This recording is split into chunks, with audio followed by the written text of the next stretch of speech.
Au terme peu cher, Kamit. Aujourd'hui, c'est questions-réponses. Je vais comme ça apporter des éléments de réponse à toutes les questions que vous avez posées durant les jours passés. Je rappelle que questions-réponses, c'est un épisode spécial pour accompagner ceux qui suivent notre chaîne Kamit.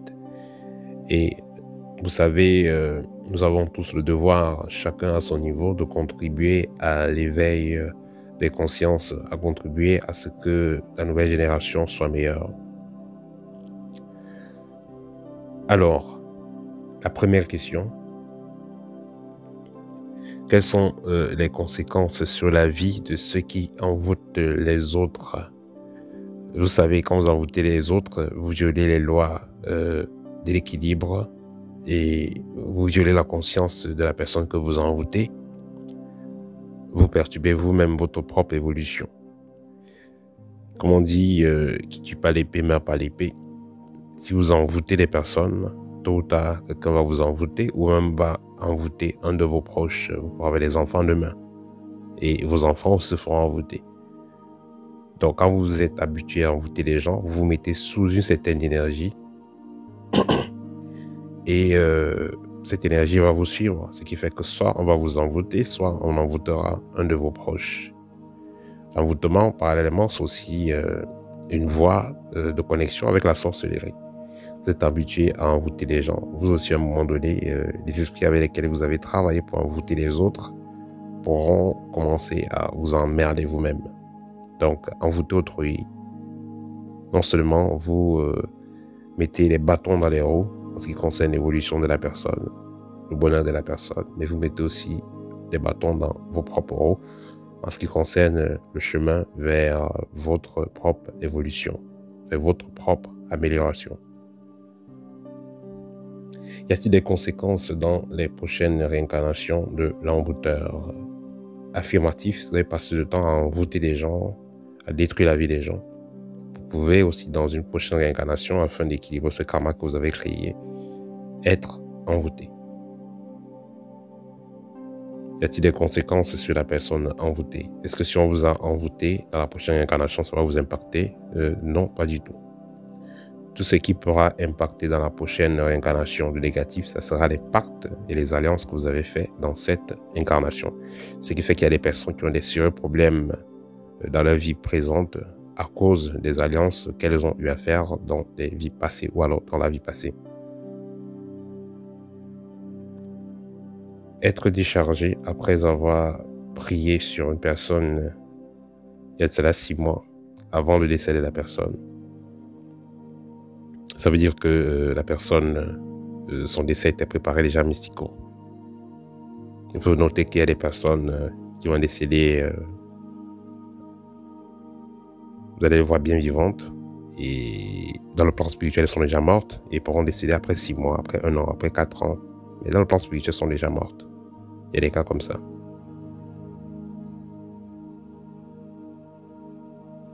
Est-ce que les sorciers baillent beaucoup? Non, ça n'a rien à voir. Est-ce que les sorciers ont des pieds noirs? Non, ça n'a rien à voir. Vous allez dire quoi, les blancs qui sont sorciers? Parce qu'il y a les blancs, les chinois et tout ça qui sont des sorciers. Et non pas des pieds noirs. Voir le nombre 33 à tout moment. 33 symbolise la maturité. Quelque part dans le plan spirituel, ça symbolise la maturité. Vous allez voir, dans certains ordres, on parle de 33 degrés.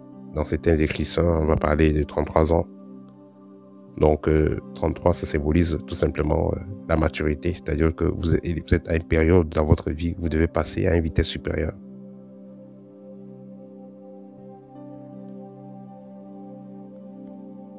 Quels sont les types d'entités invisibles? Alors, il y en a plusieurs. Personnes ont commencé, oui, fantômes, oui, ancêtres, oui. Il y a des esprits de la nature, tout simplement. Donc, que ce soit les gnomes, les elfes, les ondines, voilà. Bref, il y a des esprits dans tous les différents éléments, eau, terre, air. Et voilà, il y a également des esprits qui sont pour le moment inconnus chez les humains et des esprits qui viennent d'autres planètes et d'autres dimensions. Tout ce que je peux dire, c'est que Il y a des catalogues qui parlent des esprits, mais les esprits sont réellement un nombre inconnu. C'est un peu comme si on vous demandait combien d'animaux existent sur Terre. Vous ne pouvez pas trouver le nombre. Personne ne sait. C'est pareil avec les esprits. À quoi ressemblent les esprits? Il y a des esprits qui peuvent ressembler à de belles personnes. Il y a des esprits aussi qui vont ressembler à des personnes à moitié animales. Vous allez voir une demi-personne. En bas, c'est le cheval. En bas, c'est le porc. Vous allez voir une courte personne avec 4 têtes, 12 mains. Vous allez voir une personne avec un corps qui ressemble au corps d'un chien, beaucoup de poils et avec des pieds humains, et ainsi de suite. Donc, les esprits, c'est ça. Ils ont des formes assez bizarres. Mais ce qu'il faut noter, c'est que beaucoup d'esprits avaient à l'époque une structure humaine. C'est des personnes qui ont vécu et de par leurs actions, ont perdu leur forme humanoïde, humaine, quoi, et ont pris des formes qui tendent vers des formes humaines.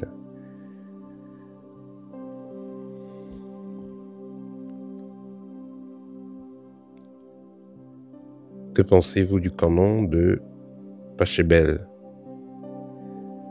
Canon de Pachelbel de 432 Hz. Bon, si vous tapez ça sur Internet, ça vous envoie de la musique à la base. C'est bien, ça détend. Bien que cette musique est utilisée partout, hein. Vous allez la voir dans les réunions maçonniques, rosicruciennes, un peu partout. Vous allez voir cette musique qui est jouée. Mais le problème que vous verrez sur Internet, c'est généralement, il y a un mandala, donc une forme de cercle avec des lumières. Toutes les formes que vous allez voir, les cercles, lumière, on parle des Hz, 20, 200 Hz, 500, tout ça. Faites très attention, ça pourra vous décharger, ça pourrait être des envoûtements.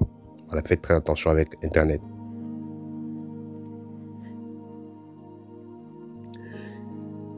Qu'en est-il de l'initiation et du suivi dans votre école? Dans notre école, l'initiation se passe en privé et en direct via Skype. Et l'initiation dure 3 mois en cours intense et 6 mois en suivi. Donc, vous avez 9 mois d'initiation. Parce que pendant les 3 mois, vous allez recevoir l'essentiel, la base, et il faudra donc un suivi. C'est comme vous donner un pistolet à une personne. Il faut du temps pour que la personne maîtrise ce qu'il a appris. Vous avez donné une voiture à quelqu'un, elle a le permis, oui, elle peut avoir la voiture, mais elle n'a pas encore une très grande maîtrise. L'assurance va encore coûter cher, mais après des années de pratique, l'assurance sera très moins chère. Donc, elle aura déjà une certaine maîtrise.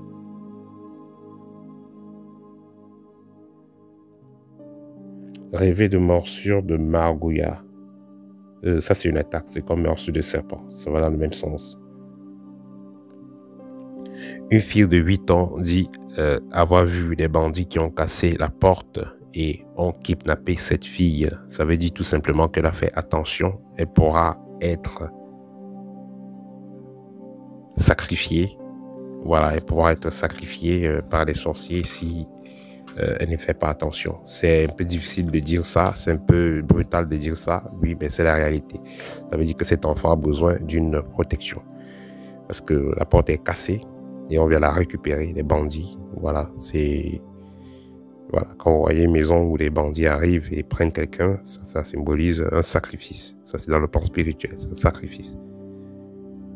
On va prendre quelque chose sur elle ou on va la sacrifier. Les gens veulent lui faire du mal au niveau spirituel.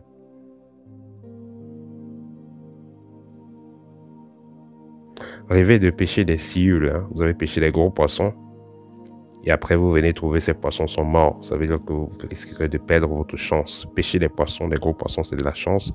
Voir des poissons morts, c'est une perte de chance. Est-ce qu'un sorcier ne peut pas faire 30 minutes sans faire des incantations? C'est faux. Le sorcier peut faire beaucoup de temps sans faire des incantations. Ça n'a rien à voir. Recevoir de la viande crue. On vient vous rendre visite, on vous donne de la viande crue. Si vous avez des doutes, 3 secondes, ne prenez pas cette viande crue. Voilà, parce que on peut sacrifier un animal mystiquement.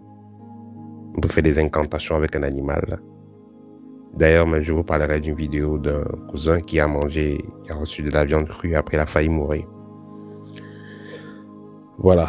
Vous allez, si on vous a offert de la viande crue, bon, si c'est ceux qui sont musulmans, parfois, quand c'est la fête du mouton, ils ont tué un mouton et ils partagent. Là, c'est différent. Mais vous êtes des personnes ordinaires et on vient vous offrir de la viande crue. Si vous n'avez pas confiance à la personne, vous avez un petit doute, ne prenez pas la viande. Ne dites pas que vous allez prier dessus, ça ne va rien faire. Non, ne prenez pas la viande. Et voilà, jeûnez, faites ce que vous voulez faire d'autre. Ne prenez pas la viande. Vous pouvez encore donner la viande à quelqu'un d'autre. Si on vous donne la viande, vous donnez à quelqu'un d'autre. Parce que c'est du envoûtement, c'est pas que c'est du poison physique. Ça va rien vous faire, ça va rien faire à quelqu'un qui n'est pas ciblé. C'est-à-dire qu'on a prévu que quelqu'un de votre famille, vous ou quelqu'un de votre famille mange la viande, quelqu'un a votre sang, c'est votre oncle, vous avez le même sang, il a prévu vous donner cette viande. Vous pouvez donner ça au voisin ou quelqu'un de très loin, oui, et il n'y aura rien, la personne n'aura rien. Il va manger avec sa famille, il n'aura rien. C'est vous et votre famille qui étaient ciblés. Donc, si vous avez les doutes, ne mangez pas. La dernière question, rêvez que votre fils vous demande de déterrer un ami décédé. Ça veut dire tout simplement que l'ami qui est décédé n'a pas forcément reçu les rites adéquats à sa mort. Donc, quand il transitait, qu'il retournait chez les ancêtres. Donc, si vous avez la possibilité de faire le rite accompagnement, ça sera quelque chose de magnifique. Donc, on n'a pas fait les choses comme il faut. C'est comme quelque chose à refaire. Parce que quelqu'un est déjà mort, vous le déterrez. Ça veut dire que ça n'a pas été bien fait. Voilà. C'était tout pour aujourd'hui. Vous voulez échanger avec moi autant pour moi. Vous voulez échanger avec moi en privé, que ce soit par appel direct ou par vidéo lors d'une consultation. N'hésitez pas. Je suis à votre écoute. Partagez la vidéo, ça va aider, ça va sensibiliser. N'hésitez pas à me contacter si vous avez besoin d'un de mes livres libres, Art et René ou guide pratique. Au TEP et à très bientôt.